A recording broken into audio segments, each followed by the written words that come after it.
Hello, I'm Dr. Fragkiskos Filippaios, and I'm reading International Business at the University of Kent. I'm here today to talk about effective social media strategies. We all have one, a Facebook account, a LinkedIn account, a Twitter account, and social media tends to dominate our lives. Some people might even say that we spend more time actually updating our Facebook status or our LinkedIn profile or tweeting about the things that happen around us than actually taking advantage of the opportunity of the moment and living those things. If someone looks at the statistics, LinkedIn tends to dominate the professional networks. It has more than 400 million registered users at the moment. Facebook, on the other hand, that most of us use for social reasons primarily, has an active registered users of more than 1.1 billion. If you look at the number, it's actually quite significant. More than 1 billion people on a daily basis post, update, change their status, check in somewhere on Facebook and let other people know. If you look at the statistics on a monthly basis for Facebook, that number goes to close to 1.5 billion. So almost a billion and a half of people are active on Facebook on a monthly basis. Twitter, on the other hand, obviously a much smaller online social network used for microblogging, has about 320 million registered users. So there is a significant amount of information shared online. On a daily basis, we post pictures, we send emails, we change our profiles, we update our status, we share things on LinkedIn, we tweet about things that happen, and that creates what we call the digital footprint. It's all that information that we leave behind, all that information that someone can actually collect and create a profile for us. And we just need to be aware of that, not only for social reasons, but primarily for professional reasons.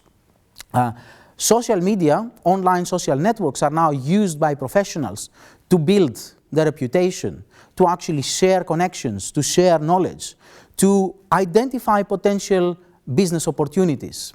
And not only that, but the statistics are quite brutal when it comes to employers.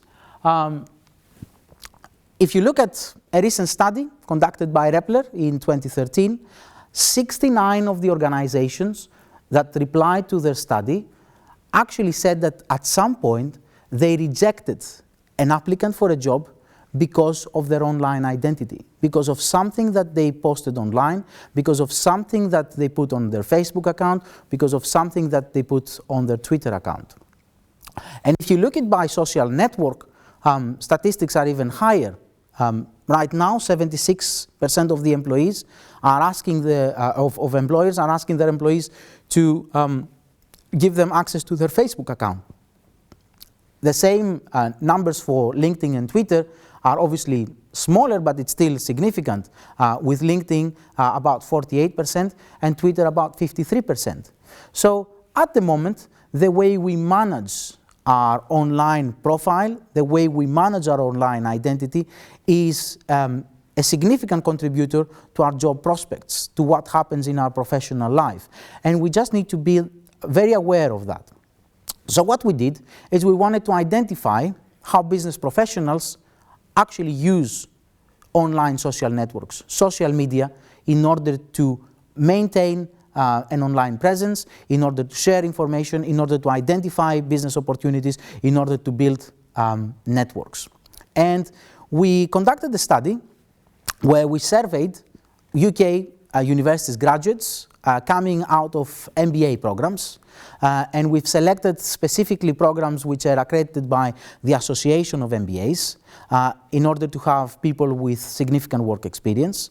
And we surveyed them in terms of their use of online social networks. And through that survey, we managed to identify patterns that lead to successful or effective strategies for the online social media use. And I'm going to share those with you because I think it's very important for each of us to understand the impact that a single post or a single picture upload has on the way employers look at our profile. So through that study, we were able to look at the participants' behavior and identify the patterns that make the most sense. The first step is to think about your online presence as potentially a brand building exercise. Your online presence as the way it contributes to you as a product that you would like to sell to a potential employer, to another person that has a business opportunity for you. So when you set up your Facebook, LinkedIn, or Twitter, or any other social network account, you just need to start by becoming aware that whatever the content of that account is accessible or could be accessible by others, and basically demonstrates a very clear picture about who you are and what you do. So you can't just leave it on its own, you can't just leave it to luck, you need to use it and basically have a strategy on how to use it. And there are a number of things that you could do with your online presence. The first one is by contributing to different discussion groups.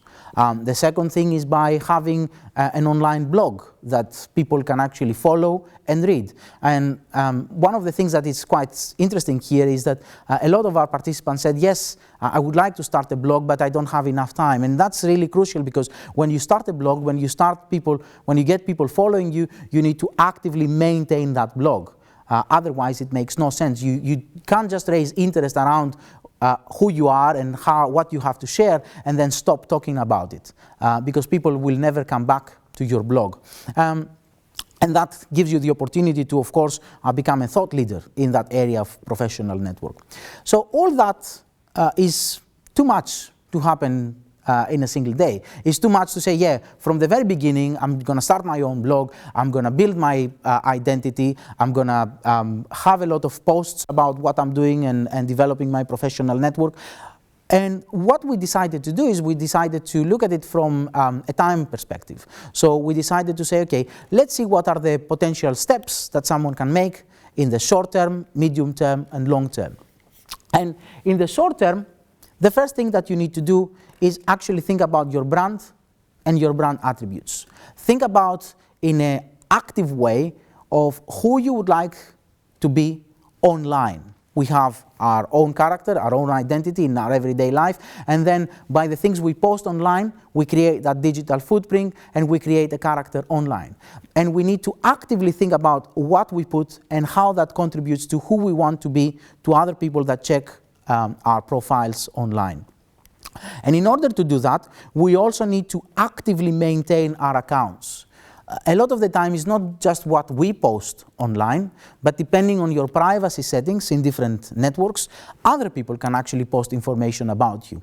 Other people can say they were with you somewhere. Other people can actually post pictures of you and tag you on those pictures. And that becomes part of our online social identity. That becomes part of our digital footprint. So you need to constantly check what's happening, the information that others post on your profile, and ensure that the information that's there, that has been put by others, is actually aligned with what you want to achieve in terms of your brand. And potentially remove content that might not be fulfilling that goal.